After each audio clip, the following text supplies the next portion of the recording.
Bismillahirrahmanirrahim. Assalamualaikum warahmatullahi wabarakatuh. Alhamdulillahi wa kafa. Wassalatu wassalamu ala rasulihil mustafa. Wa ala alihi wa sahbihi wa man iktafa amma ba'd. Allahumma alimna ma yanfa'una. Wanfa'na bima 'allamtana. Wa zidna ilma. Kita panjatkan puja dan puji syukur kehadirat Allah Subhanahu wa taala. Pada kesempatan malam yang berbahagia kali ini, tanggal 12 Dzulhijjah 1445 Hijriah atau yang bertepatan dengan tanggal 18 Juni 2024, kita kembali diberi kekuatan, kesehatan, hidayah serta taufik dari Allah Jalla wa'ala, sehingga kita bisa kembali menghadiri pengajian rutin mengkaji adab dan akhlak yang kita ambil dari kitab Bulughul Maram, Kitabul Jami' yang ditulis oleh Al-Hafidh Ibnu Hajar Al-Asqalani rahimahullah. Kita berharap semoga Allah Azza wa Jalla berkenan untuk melimpahkan kepada kita semuanya ilmu yang bermanfaat, sehingga bisa kita amalkan sebagai bekal untuk menghadap kepada Allah Jalla wa'ala. Allahumma amin. Salawat dan salam semoga senantiasa tercurahkan kepada junjungan kita Nabi Agung Muhammad sallallahu alaihi wasallam, kepada keluarganya, sahabatnya, dan umatnya yang setia mengikuti tuntunannya hingga di akhir nanti. Para hadirin dan hadirat sekalian dan juga segenap pendengar serta pemirsa rahimani wa rahimakumullah.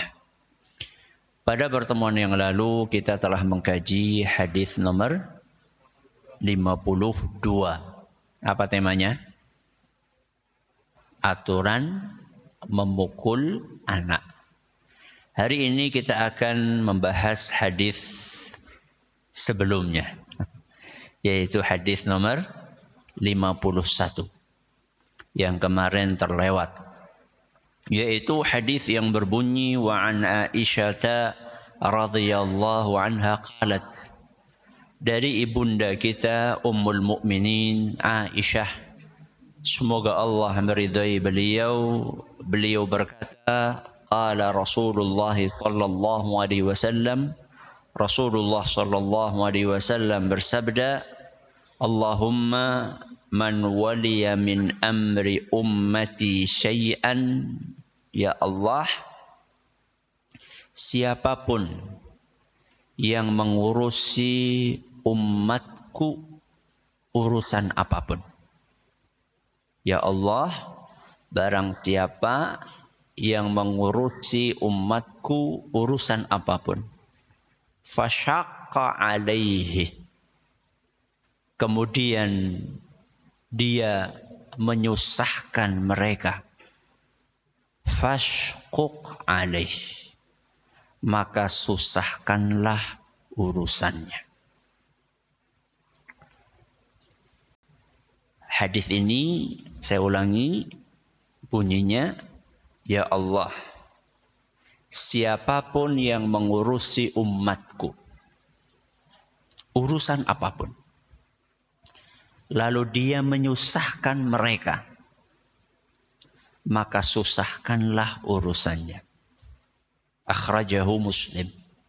Hadis ini diriwayatkan oleh Imam Muslim. Ketika merujuk Sahih Muslim, ada kelanjutan doa dari Nabi SAW tadi. Nabi SAW melanjutkan doanya, وَمَنْ وَلِيَ مِنْ أَمْرِ أُمَّتِي شَيْئًا, dan barang siapa yang mengurusi umatku urusan apapun, فَرَفَقَ بِهِمْ, lalu dia mengasihi mereka, farfuq bih, maka kasihilah dia.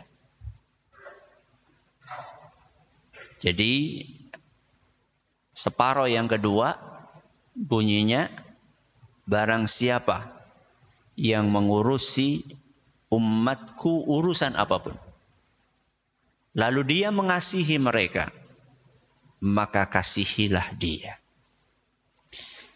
Hadis ini ancaman atau kabar gembira?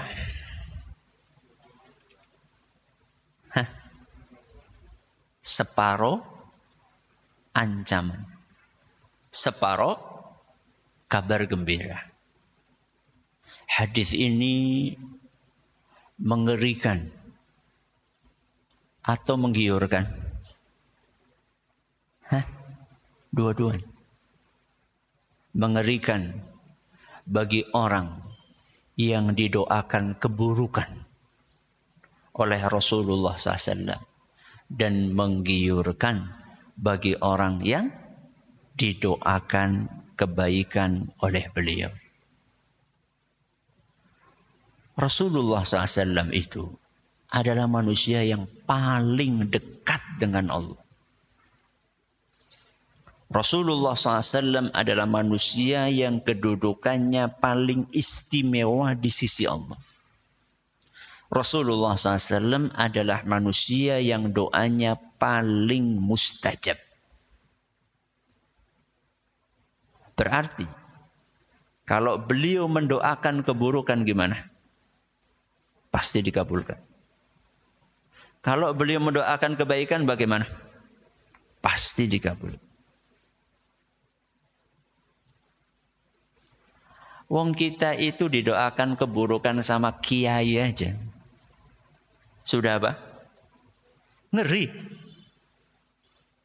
Didoakan keburukan sama kiai.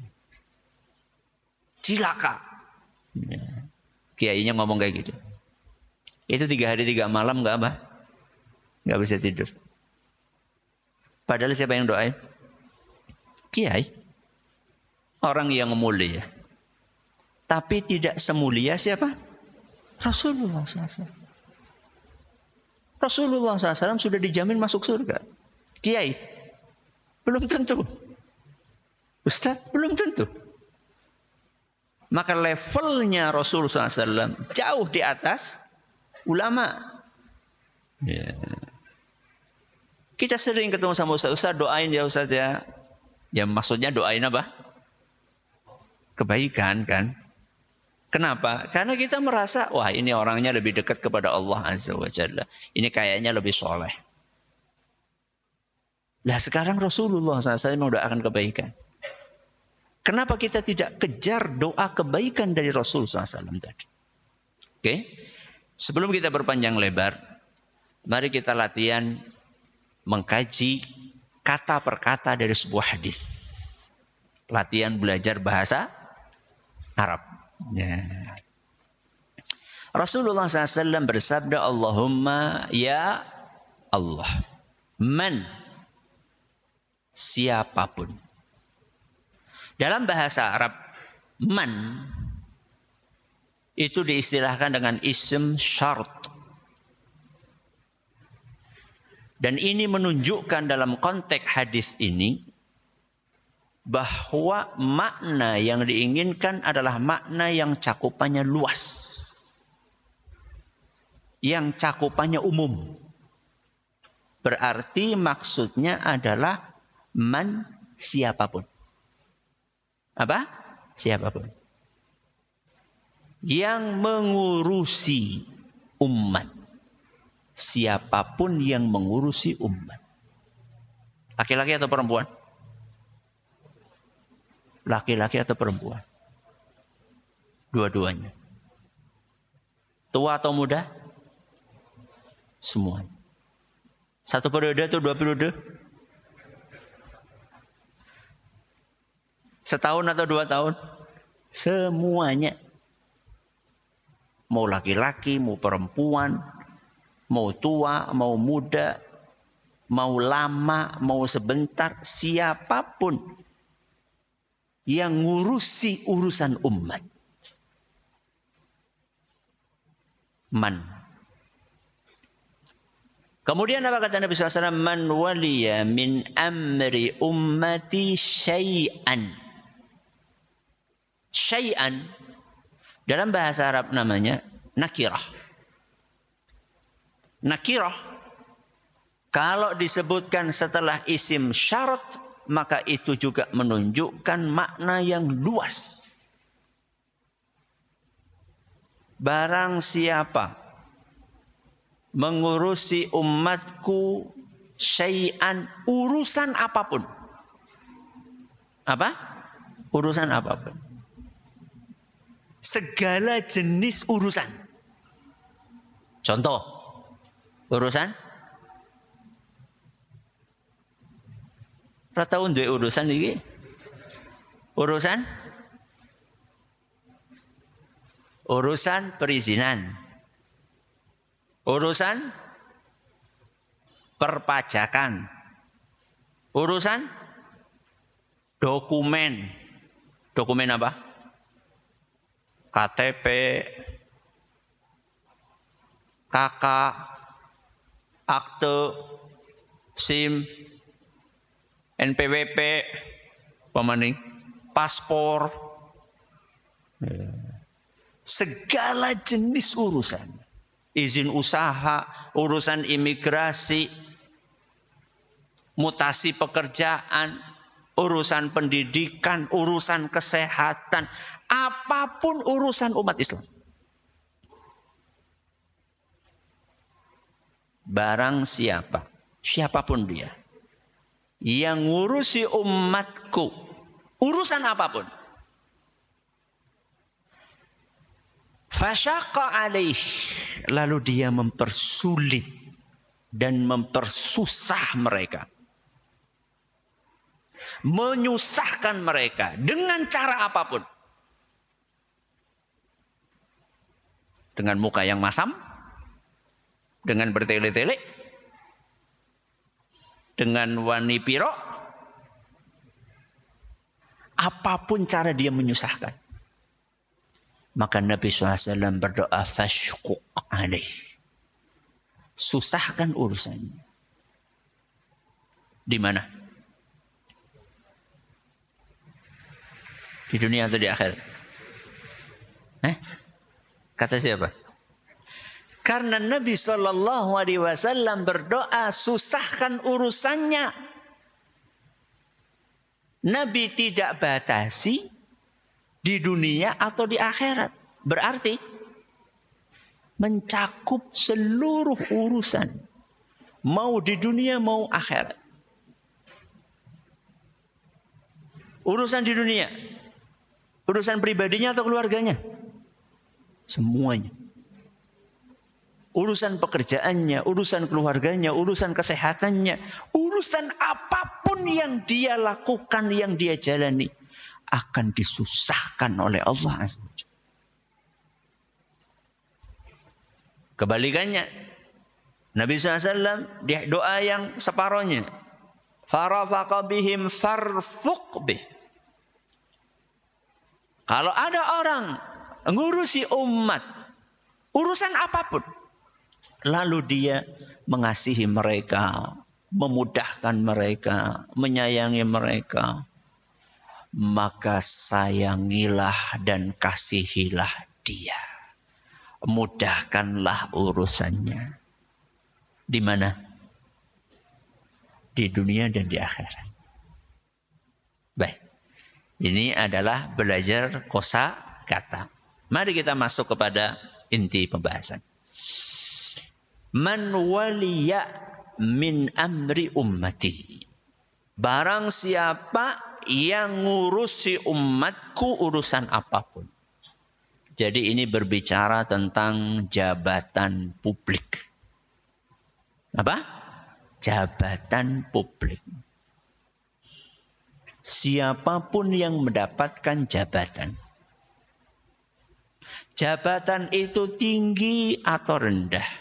Besar atau kecil. Sebagai atasan ataupun sebagai bawahan. Yang jaga loket itu atasan atau bawahan? Bawahan. Termasuk dalam hadis ini? Termasuk. Jadi bukan hanya kepala kantor, termasuk staf yang jaga di loket, yang nulis-nulis di depan komputer, yang moto-moto buat dokumen. Siapapun yang mendapatkan jabatan publik untuk ngurus urusan umat ini, walaupun itu hanya ketua RT atau kepala sekolah atau kepala apapun, jangan jadikan jabatan itu sebagai sumber kesengsaraan Anda. Jangan jadikan jabatan itu sebagai pemicu dan sebab kesengsaraan Anda di dunia dan di akhirat. Contoh, bikin apa? KTP. Bikin KTP. Kalau bisa dibikin sehari, selesai. Kenapa dibikin seminggu? Lebih gampang mana? Sehari apa seminggu? Hah? Sehari. Kalau bisa. Saya bikin kalau bisa ya. Saya bukan lagi bahas tahu-tahu internetnya mati. Tapi mati sabendina ya orang member. Jaringannya lagi lemot. Ya. Atau masalah ini atau masalah itu yang sifatnya insidentil. Saya bukan bahas itu. Saya lagi bahas kondisi normal. Seandainya berkas-berkas KTP, SIM, apalagi tadi? Akte, KK, berkas-berkas tersebut bisa diselesaikan dalam 1 hari. Kenapa mesti dibikin lama? Dan anehnya ada jalur khusus. Tadi Wani bilang, jangan menyusahkan orang lain. Contoh yang lain, urusan biaya pendidikan. Urusan biaya pendidikan. Kalau bisa dibikin murah, bahkan gratis. Kenapa dibikin mahal banget? Anda pengen sengsara di dunia dan di akhirat. Orang mau belajar. Orang mau menuntut ilmu. Orang pengen menghilangkan kebodohan dari dirinya. Kenapa dipersulit?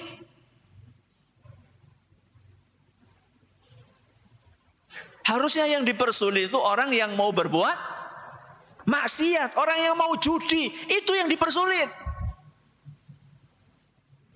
Judi online, offline? Ya juga. Dua-duanya. Kenapa yang judi dipermudah? Yang mau belajar malah dipersulit. Contoh yang lain. Bawa kertas ke kelurahan atau ke kecamatan atau kemanapun. Minta apa? Tanda tangan sama stempel. Kalau memang nggak ada aturannya bayar, kenapa bayar? Ya buat beli rokok, la haula wala quwata billah. Duit setan dipangan belis. Subhanallah. Sudah pungli, duitnya dipakai buat beli rokok pula. Sumbernya haram, peruntukannya haram. Ya. Kalau memang gratis, kenapa dipungliin? Kenapa ditarikin? Kenapa? Ya kan cuma 1.000 lah. 1.000 kenapa diambil? Udah tahu duitnya cuma 1.000, ngapain diambil? Ya enggak mungkin lah bayar 1.000 kan. Paling ora 10.000. Padahal orang yang datang itu mungkin 10.000 itu sangat berharga buat dia. Contoh yang lain. Kecelakaan. Apa? Kecelakaan. Kendaraannya ditahan. Mau ngambil kendaraan. Kalau nggak ada biayanya, aslinya di undang-undangnya nggak ada biaya. Kenapa ditariki biaya? Apa Anda sudah kehilangan rasa malu? Apa Anda sudah kehilangan perasaan belas kasih? Ini orang kecelakaan. Sudah jatuh, masih terlibat. Sudah kecelakaan, mau ngambil kendaraan yang sudah rusak-rusak, masih ditariki duit. Subhanallah. Bagaikan menari di atas kuburan orang lain. Contoh yang lain. Birokrasi. Apa? Birokrasi. Kenapa dibikin bulat? Kenapa dibikin muter-muter? Kenapa dilempar sana, dilempar sini? Kita ini bukan bola pingpong. Kenapa syarat-syarat berkas-berkasnya itu dicicil? Dicicil gue maksudnya, oh berkasnya 1, 2, 3 bawa. Oh ternyata kurang. Besok datang lagi ya, kurang berkas ke 4, 5, udah lengkapi. Besoknya lagi, oh ternyata masih kurang 6, 7, 8. Subhanallah. Emang kita pengangguran? Setiap hari suruh datang. Kenapa enggak dari awal? Syaratnya berapa? Berapa tadi? Hah? 8. Kan kita mau datang, sudah nyiapin, seluruh berkas itu lengkap. Kenapa mesti dicicil? Ngerti dicicil? Seuprit. Kenapa? Kalau memang bisa dipermudah, kenapa? Dipersulit. Contoh yang lain. Orang lagi usaha. Usaha juga UMKM. Usaha menengah. Usaha mikro, kecil, menengah. Mikro mau kecil ya? Kecil. Wis kecil dipajeki mending. Masih banget. Ini usaha sekedar untuk mempertahankan apa? Hidup. Boxing 100 orang paling kaya gue sing dikejar, kenapa sih? Kenapa yang Masya Allah kita ini empot-empotan golek usaha.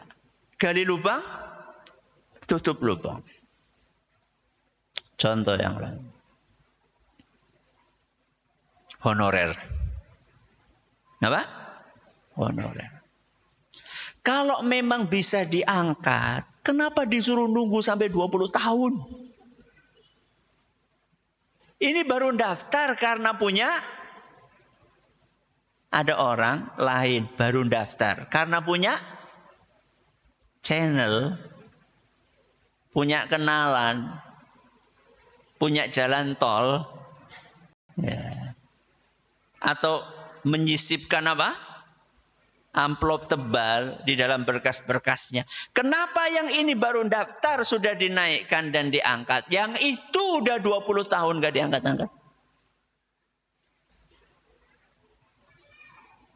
Berapa sebulan? Berapa? 300. 1/4 juta. Oh, ben keton akeh. 300. Itu pun dirapel ya. Dan tugasnya di puncak gunung. Ya Allah, buat bensin aja enggak cukup. Bantuan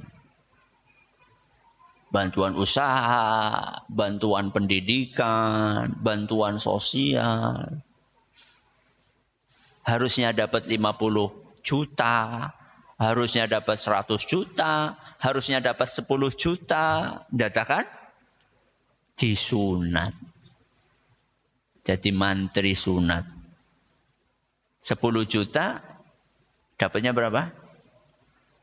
8 juta. Yang 2 juta kemana? Operasional. Loh, jenengan kok wis digaji.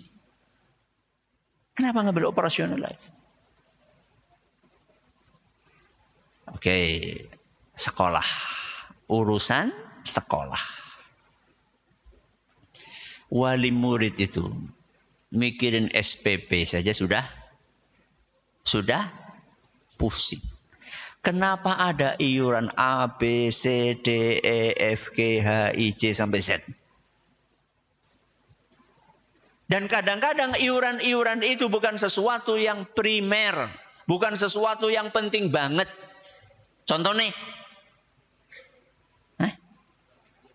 Study tour. Piknik. Seragam. Apa seragamnya guru nih? Subhanallah. Apa sepenting itu? Ya. Piknik mengsawah kok bisa? Ya. Belajar apa? Macul lebih apa? Lebih bermanfaat. Sudah kayak gitu yang piknik, ada sebagian orang yang piknik itu bukan siswanya. Ada sebagian yang piknik bukan siswanya, tapi siapa? Gurunya. Yang biayai siswanya. Orang izin ya. Gak malu. Wali murid ini ngumpulin duitnya susahnya minta ampun. Kemudian dipakai untuk piknik. Makan-makan. Kok kolu? Ya. Kolu, ngerti kolu? Apa? Kok tega menelan makanan itu? Kok tega gitu?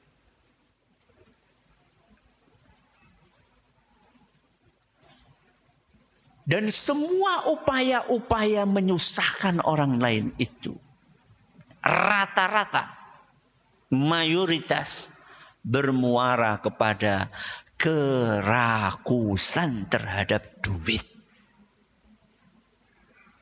Ujung-ujungnya duit. Yo priyo maning Ustaz. Aku kan yo pengen apa? Happy.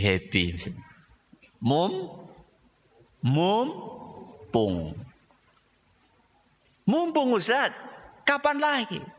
Saya kan juga pengen membahagiakan istri, saya juga pengen membahagiakan anak, saya juga pengen makan enak, saya juga pengen punya kendaraan yang bagus Ustaz.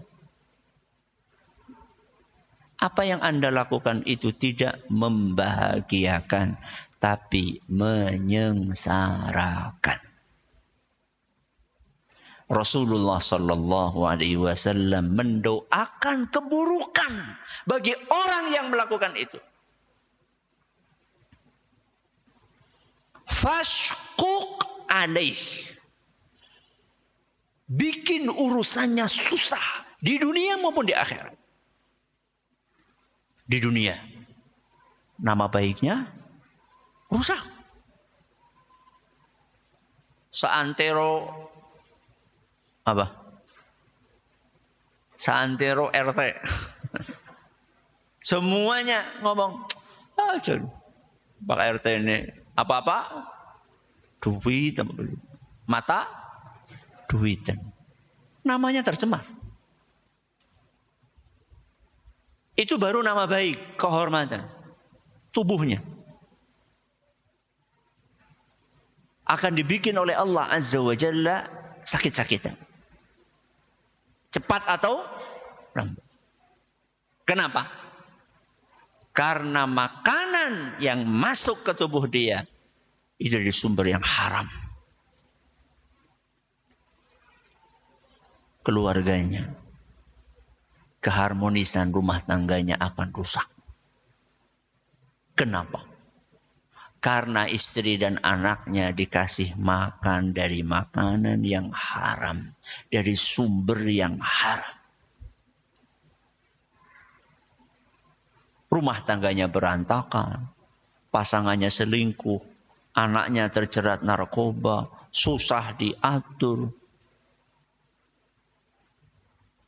Hatinya apa? Gelisah. Tidak mungkin tenang, tidak mungkin.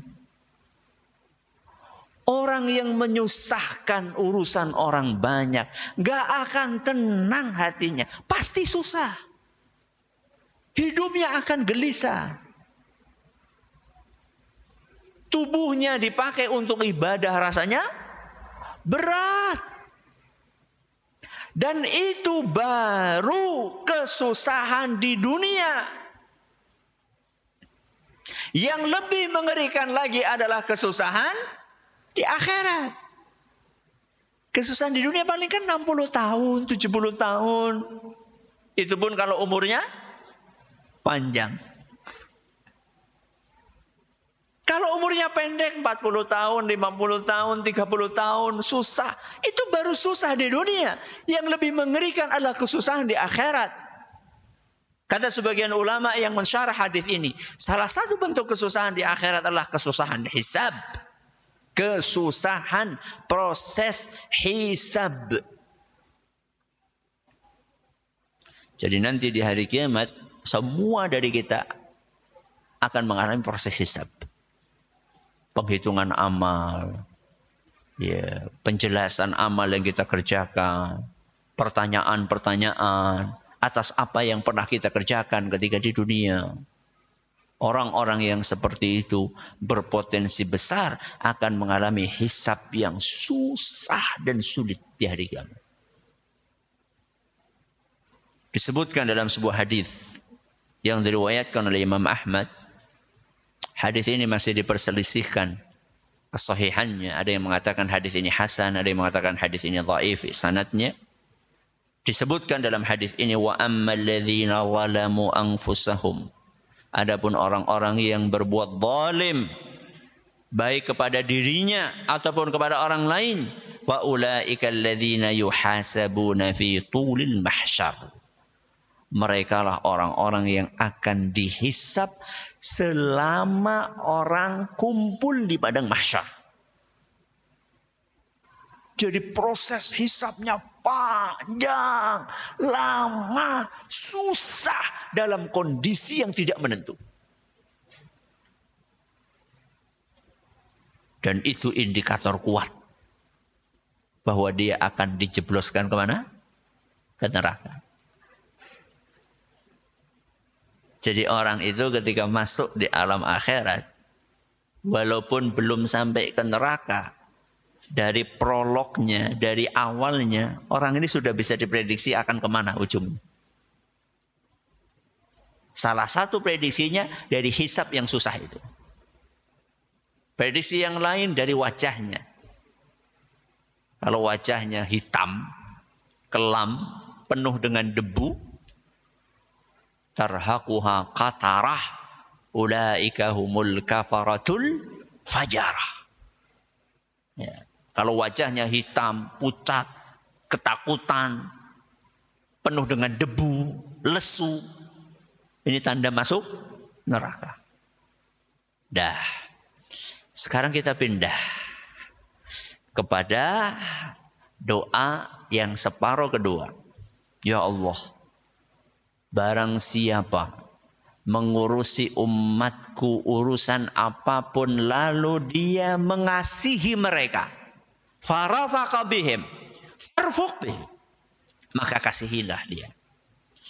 Farafaqa bihim, bersikap lembut, memudahkan urusannya. Kata para ulama yang mensyarah hadis ini, mulai dari ketemu sama orang lain dengan wajah yang wajah yang cerah. Ya. Nggih Pak, ada yang bisa saya bantu? Ya. Jadi orang nang teller tok kayak gue. Tapi ketika kita ngurus KTP, tahu-tahu disambut dengan kalimat seperti itu. Nggih Pak, ada yang bisa saya bantu? Monggo. Oh nggih, silakan ditaruh berkasnya. Disambut dengan wajah yang berseri-seri, dengan kalimat yang sopan, yang halus, fokus, ora dolanan HP. Apa maning karo udut. Ya Allah, saya pernah masuk sebuah kantor.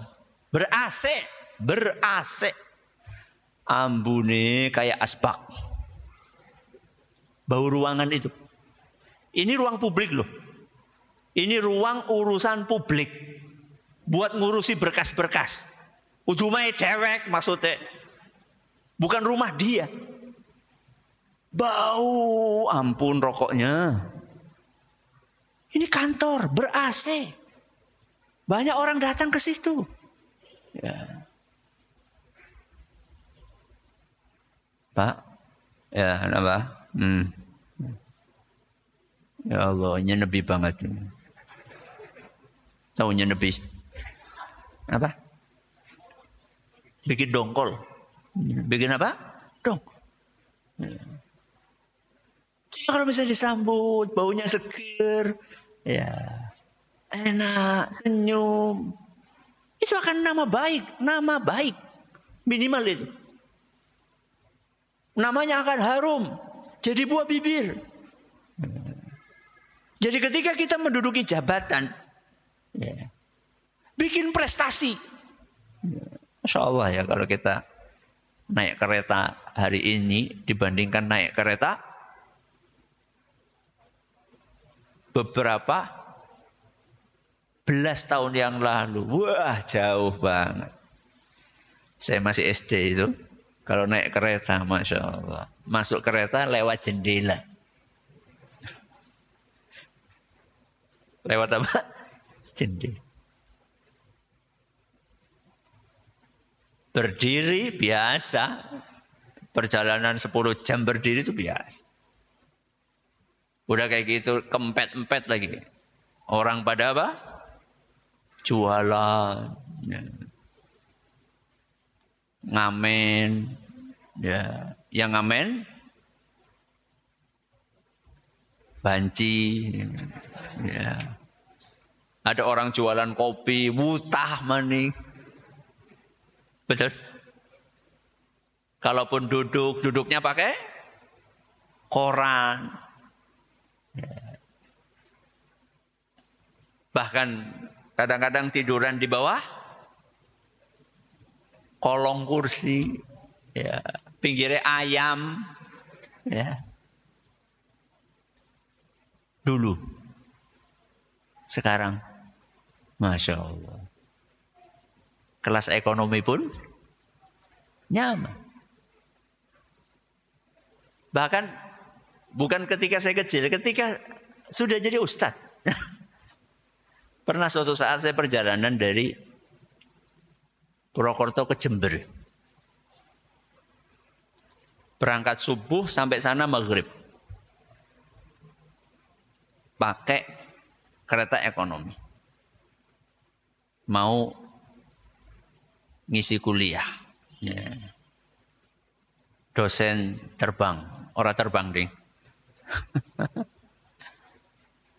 Dosen sepur. Kursinya masih hadap-hadapan. Masih hadap-hadapan. Kursinya masih keras itu. Ya.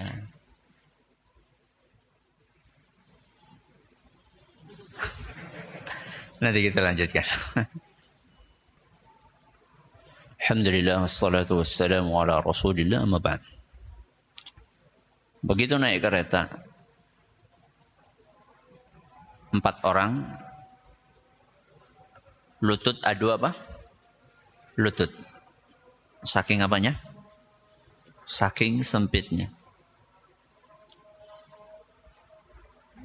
depan saya, begitu naik langsung ngeluarin apa? Rokok. Kelepus.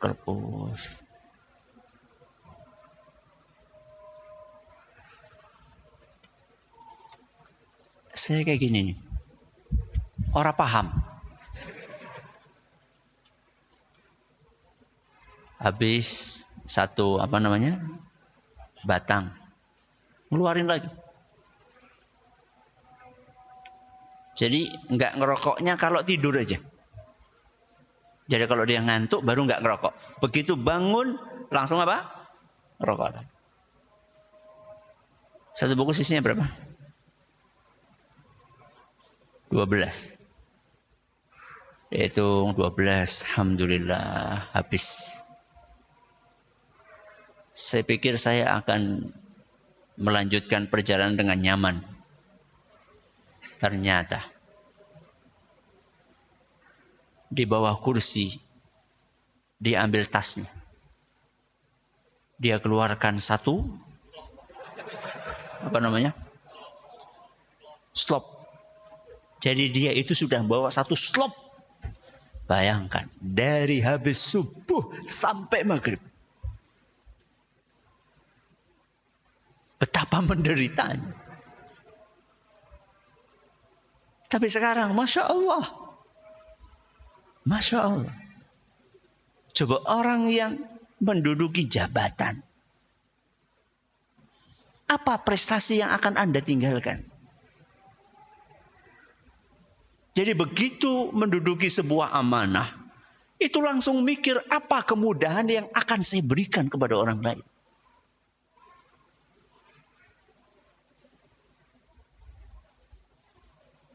Namanya akan harum. Dan urusannya karena dia memudahkan urusan lain, maka urusan dia akan dimudahkan. Dalam hadis yang diriwayatkan oleh Imam Ibnu Majah,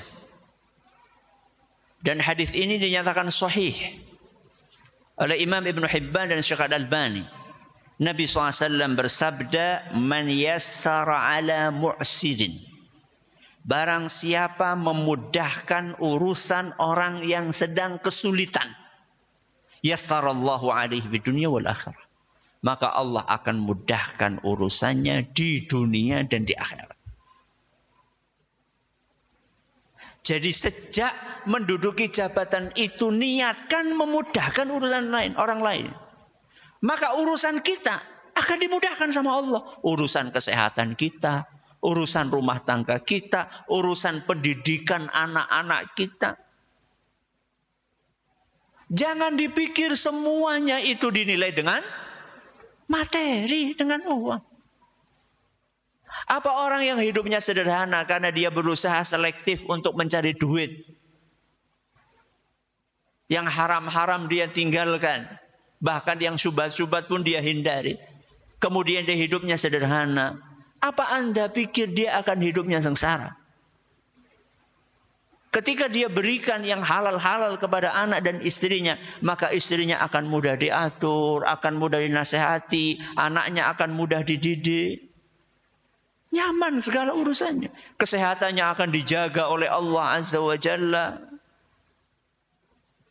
Ini baru kemudahan di mana? Di dunia. Kemudahan di akhirat. Kalau tadi orang yang menyusahkan orang lain akan disusahkan proses hisabnya, maka orang yang memudahkan urusan orang lain akan dimudahkan proses hisabnya di akhirat. Aisyah radhiyallahu anha pernah menuturkan bahwasanya Nabi SAW ketika salat beliau berdoa, Allahumma hasibni hisaban yasira. Ya Allah, mudahkanlah proses hisabku. Falamman sarafa qultu ya Nabi Allah. Ketika Rasulullah SAW selesai salat, maka Aisyah pun bertanya, wahai Nabiullah, mal hisabul yasir? Hisab yang mudah itu yang seperti apa? Maka Nabi SAW mengatakan an yanzura fi kitabihi fayatajawaza anhu. proses hisab yang mudah adalah seseorang dipersilahkan untuk melihat buku catatan amalannya. Suruh lihat amal solehnya, dosa-dosanya. Setelah dilihat, yatajawaza anhu, kemudian diampuni dosa-dosa. Hadis riwayat Ahmad dinyatakan sahih oleh Ibnu Khuzaimah, Ibnu Hibban, Al-Hakim, dan juga Imam Ibnu Katsir rahimahumullah. Di dalam riwayat Bukhari dan Muslim, Rasulullah SAW menceritakan bagaimana lebih detailnya proses hisab yang mudah itu. Innallaha yurnil mu'mina fayadha'u alaihi kanafahu wa yasturuh. Allah Azza wa Jalla memanggil seorang mukmin, kemudian didekatkan sedekat-dekatnya kepada Allah. Fayaqulu, lalu Allah Azza wa Jalla berfirman, ata'rifu dzamba kadza, ata'rifu dzamba kadza. Kamu masih ingat enggak pernah melakukan dosa A, dosa B? Ditanya satu-satu sama Allah Azza wa Jalla. Fayaqulu na'am ay rabbi. Maka mukmin itu mengatakan, iya wahai Rabbi, saya masih ingat. Saya pernah melakukan A, saya pernah melakukan B, hatta idza qarrarahu bi dzunubihi wa ra'a fi nafsi annahu halak. Sampai ketika ditanya sama Allah seperti itu, lalu dia merasa, wah kayaknya selesai saya, tamat, mati saya ini udah. Begitu dia dalam kondisi seperti itu, Allah Azza wa Jalla berfirman, satartuha alaika fid dunya. Dosa-dosa ini, ketika kamu di dunia, aku tutupi. Orang lain tidak tahu. Orang lain tidak tahu. Wa ana aghfiruha lakal yaum. Hari ini di akhirat, aku ampuni semua dosamu. Itulah proses hisab yang mudah. Mau dapat proses hisab yang mudah seperti itu, mudahkan urusan orang lain. Kalau bisa mempermudah urusan orang lain, kenapa mempersulit mereka? Urusan perizinan, urusan pembiayaan, urusan A, B, C, D. Selama kita punya wewenang untuk memudahkan itu, mudahkan. Cari pahala dari Allah Azza wa Jalla. Kejar hisab yang mudah itu. Anda punya kesempatan. Jadi ketika kita mendapatkan jabatan untuk mengurusi urusan orang banyak, itu kesempatan emas yang diberikan oleh Allah untuk mendapatkan kemudahan-kemudahan di dunia dan di akhirat. Jadi jangan aji, mumpung kapan maning. Ya. Iya, kapan maning, betul. Kapan lagi untuk mencari kebahagiaan di dunia dan di akhirat. Bukan kapan lagi mencari kesengsaraan di dunia dan di akhirat. Maka hadis tadi adalah yang berisi ancaman atau kabar gembira? Berisi ancaman dan kabar gembira. Ancaman bagi orang-orang yang mendapatkan jabatan untuk mengurus urusan umat, apapun bentuknya. Lalu dia mempersusah urusan mereka, maka orang-orang ini akan diancam dengan kesusahan di dunia dan di akhirat. Di dunia, kesusahan kesehatan, ekonomi, rumah tangga, nama baik, itu adalah contoh-contoh kesusahan di dunia. Di akhirat salah satunya adalah kesusahan proses hisab. Sebaliknya, orang yang mendapatkan jabatan, kemudian dia menggunakan jabatannya ini untuk mempermudah urusan orang lain. Mempermudah di sini selama sesuai dengan apa? Sesuai dengan aturan. Ya, sesuai dengan aturan. Bukan mempermudah dengan merusak aturan, bukan. Ya, sesuai dengan aturan. Kalau memang sesuai dengan aturan mempermudah, maka barang siapa yang melakukan itu, dia akan dimudahkan oleh Allah urusannya di mana?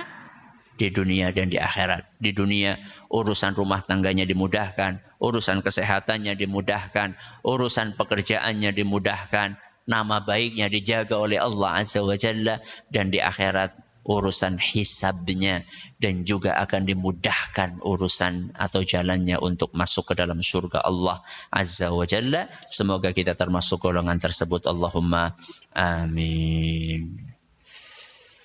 Ada pertanyaan? Sisa 1,5 menit.